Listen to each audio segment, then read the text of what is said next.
Machu Picchu, en la propia lengua quichua, significa montaña vieja, y es el nombre contemporáneo que se le dio a este antiguo poblado andino incaico, construido antes del siglo XV, en el promontorio rocoso que une las montañas de Machu Picchu y la de Huayna Picchu, en la vertiente oriental de la cordillera central al sur del Perú.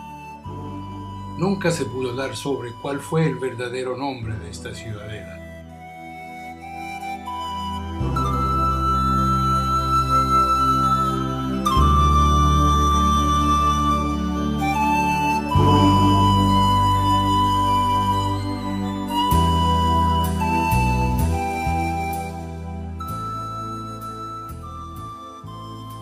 La mayoría de los arqueólogos y historiadores coinciden que Machu Picchu fue construida por el Inca Pachacútec, considerado el más grande estadista del imperio incaico, quien gobernó entre el año 1438 y el 1471.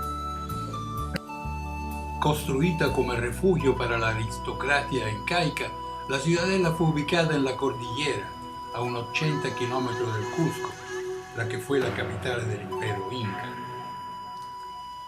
El hoy muy conocido camino Inca que todos los turistas conocen y que une Ollantaytambo con Machu Picchu no es más que una mínima parte de la red de caminos Inca que unían el Cusco con las demás ciudades de su gran imperio.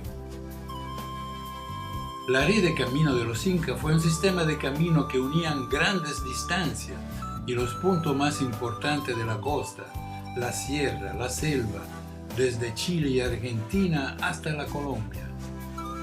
La gigantesca red del camino del imperio inca, que tenía una extensión de 60.000 kilómetros, fue construida con el propósito principal de mantener las comunicaciones de ese enorme territorio que entre todos permitía movilizar ejércitos de una manera rápida y eficiente para aquella época.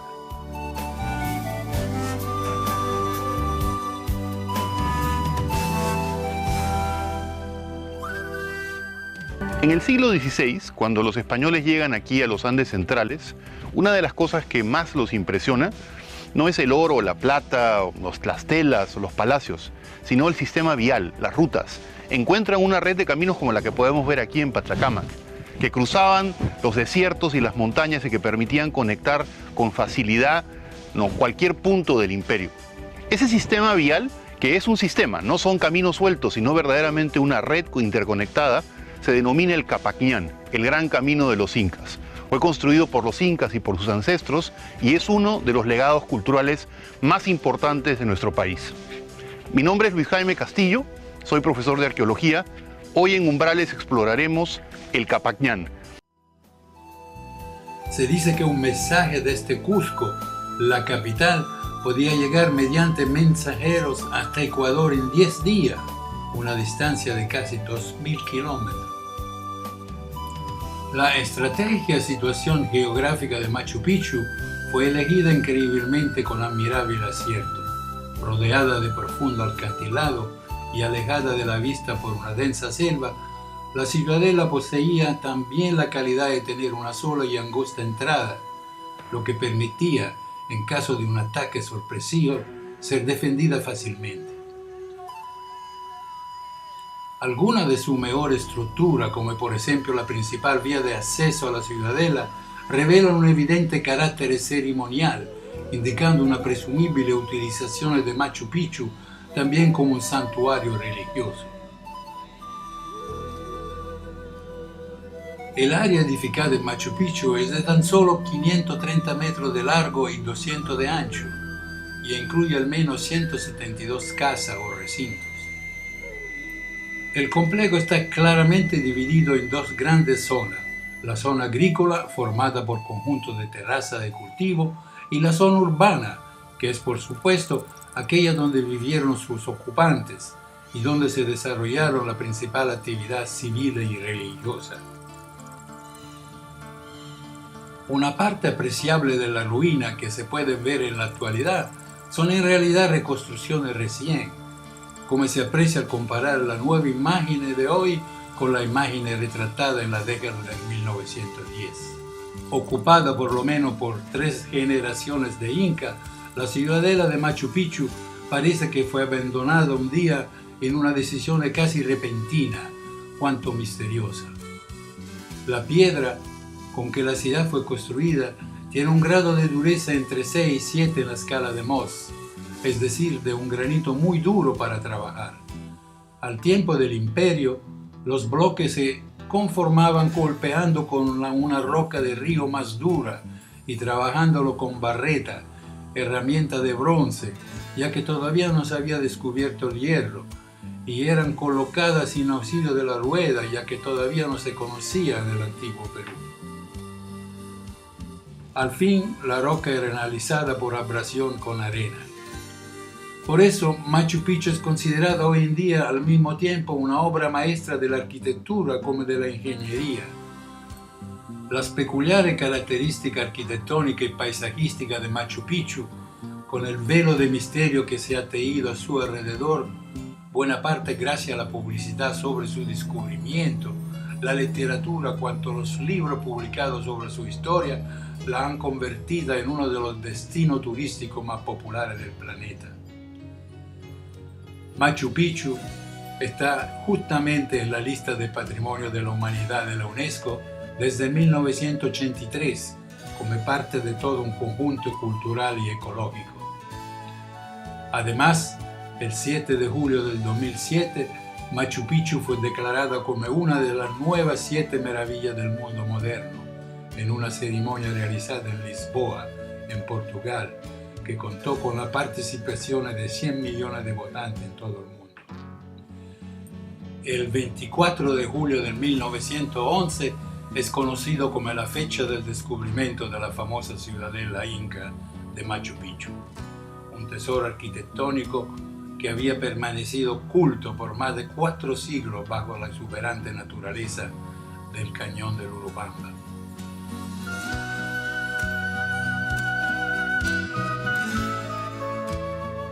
Este hallazgo fue hecho por el controvertido antropólogo, historiador, explorador norteamericano, aficionado a la arqueología, profesor Hiram Bingham, de la Universidad de Yale en los Estados Unidos.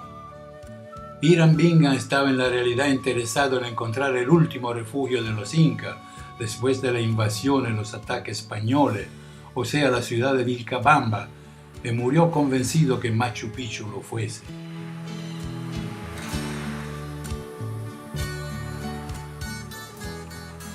Fue así como llegó a Machu Picchu, en esta fecha guiado por un campesino local, Melchor Arteaga, y acompañado por un sargento de la Guardia Civil peruana de apellido Carrasco. En el sitio encontraron a 2 familias de campesinos viviendo ahí, quienes usaban la terraza al sur de la ruina para cultivar, mientras bebían el agua de un canal incaico que aún funcionaba desde un manantial. Fue Pablo Richarte, uno de los niños de estas familias, quien guió Bingham hacia la zona urbana cubierta por la maleza. Bingham quedó muy impresionado por lo que vio y gestionó inmediatamente por los auspicios de la Universidad de Yale, los auspicios de la Sociedad de la National Geographic y el gobierno peruano, para así iniciar de inmediato el estudio científico del sitio. Así que regresó poco más tarde con un equipo de ingenieros, unos teólogos, la participación directa de campesinos locales, así como un grupo de anónimos trabajadores de la zona. Bingham dirigió los trabajos arqueológicos en Machu Picchu desde 1912 hasta el 1915, periodo en que se despejó la maleza y se excavaron tumbas incas en los extramuros de la ciudad. Así que la vida pública de Machu Picchu empieza oficialmente en el 1913, con la publicación de todos estos descubrimientos en un artículo de la revista de la National Geographic. Yo soy Sergio Vilela, escritor y editor, y autor del Último Secreto de Machu Picchu, como se llama mi libro último. Bingham fue el descubridor oficial, fue el que le dio carácter científico a este descubrimiento. Pero quien llegó por primera vez fue un señor que se llamó Agustín Lizárraga, que llegó en 1902, 9 años antes que Bingham. Una persona de la zona, un lugareño, que subía y bajaba a Machu Picchu como lo hacían varias otras personas que vivían en la misma área. Imagínense que ustedes van a Machu Picchu hoy, pues si lo ven, todo impactante, imponente, pero en realidad lo que Bingham vio no se parecía nada a esa imagen que tenemos hoy de postal. Lo que Bingham vio fue unos perfiles de piedra tapados por 400 años de arbustos, árboles, maleza. Tanto fue así que él, la primera vez que vio Machu Picchu, estuvo solamente 1 hora y se fue, porque no dimensionó lo que tenía frente a sus ojos. Le pareció interesante, pero no se imaginó lo que encontraría después.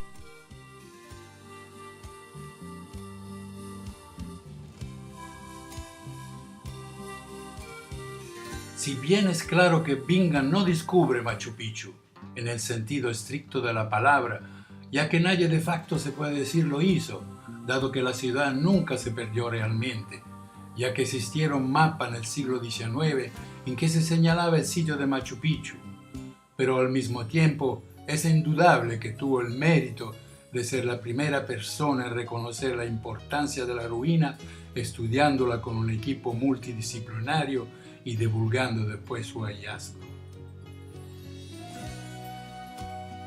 La historiadora peruana Mariana Moore recopiló varias cartografías en un libro publicado en el año 2003, donde demuestra que la ciudadela nunca estuvo perdida. Machu Picchu, opina la historiadora, pertenece al espacio peruano, hispano, andino y siempre ha estado en la memoria de la gente en su cotidianidad. Que Bingham no haya podido o no haya querido percibirlo ya es otra cosa. Los criterios arqueológicos empleados por el profesor Hiram Bingham no fueron los más adecuados, como también la escandalosa salida del país del material arqueológico excavado, que consta por lo menos en más de 46.000 piezas, que solo recién en marzo del 2011 comenzaron a ser devueltas al Perú desde los Estados Unidos.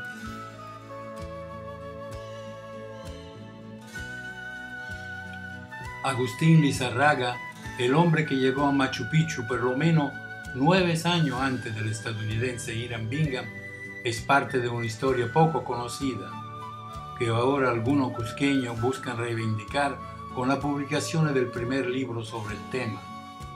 Después de 1 hora en promedio de marcha, que es un poquito exigente, estamos en la parte más alta de Huayna Picchu. Y la vista es realmente indescriptible, pero como la puedo escribir, ahí la tienen ustedes. Atrás está la ciudadela de Machu Picchu, se puede ver perfectamente la llegada del camino Inca, la profundidad de la cordillera y el paisaje que es en realidad, la palabra tal vez sea exuberante o poderoso, porque es muy verde y los desfiladeros de roca son realmente majestuosos. Una de las cosas maravillosas de Machu Picchu es que como los españoles nunca alcanzaron a llegar acá en la época de la conquista, entonces acá está perfectamente quieta en el tiempo su arquitectura, su distribución social, su poderío, porque si estuviéramos antes en Cusco, por ejemplo, Yaitaitambo, etc., pues no lo podríamos ver así. Seguramente veríamos unas iglesias cristianas, católicas, puestas encima de las bases de los templos de los incas, que una de las primeras cosas que hacían los españoles, ¿no? en ese trasegar por la conquista y por la destrucción de las culturas a las que llegaban y por la evangelización, era destruir sus templos y poner los suyos encima para avasallar espiritualmente a las poblaciones, cosa que todavía las vemos. Pues es un poco triste, pero sí, el que gana la guerra es el que cuenta la historia. Millones de piezas de orfebrería y platería se robaron los españoles durante el periodo de la conquista. Tesoros culturales y ancestrales de todos los pueblos prehispánicos desde México hasta la Patagonia. Muchas de ellas fueron fundidas y convertidas en doblones para financiar las guerras de los imperios europeos. Y aunque nunca tengan la humildad de admitirlo, Países como España, Inglaterra, Holanda, inclusive Francia, le deben su actual bienestar económico a las prácticas perversas de su pasado. El comercio de esclavos, el genocidio y la explotación de pueblos indígenas, el colonialismo y la apropiación de las tierras y las riquezas que no les pertenecían. Algunos de ustedes recordarán por sus clases de historia la tenebrosa Mita y la inhumana Encomienda. Millones de vidas cobradas en el genocidio más grande de la historia de la humanidad fueron el precio a pagar por estos pueblos, por la triste recompensa de ser descubiertos y evangelizados. Algunos de los tesoros que se salvaron de la fundición reposan en museos de España, Inglaterra o Francia. Y en el caso de Machu Picchu, qué paradoja. Lo que no se llevaron los españoles terminaría en los Estados Unidos. Claro, con fines científicos. Sus estudios han ayudado a entender más a esta cultura. El problema es que no los han devuelto. Pero hay que decir que el hecho de que sepamos hoy muchas cosas sobre los incas es gracias a la verdad a medias que sostiene que la expedición de National Geographic y Hiram Bingham fueron los descubridores de la ciudad perdida de los incas. Machu Picchu fue una noticia en realidad, ¿no? Fue una noticia, fue un titular. National Geographic cumplía 25 años. Y Bingham va a buscar al editor de National Geographic y le dice, oye, tengo una historia que podría ser una noticia para la tapa, para el número aniversario, que pasaba en 2 años.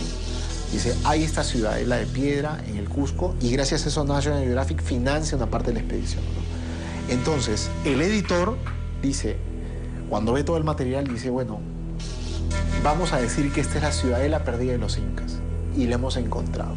Entonces también hay una participación de los medios en la construcción del mito de Machu Picchu. En ese número de 1913 se ve por primera vez la imagen de 3 cuerpos de Machu Picchu, ¿no?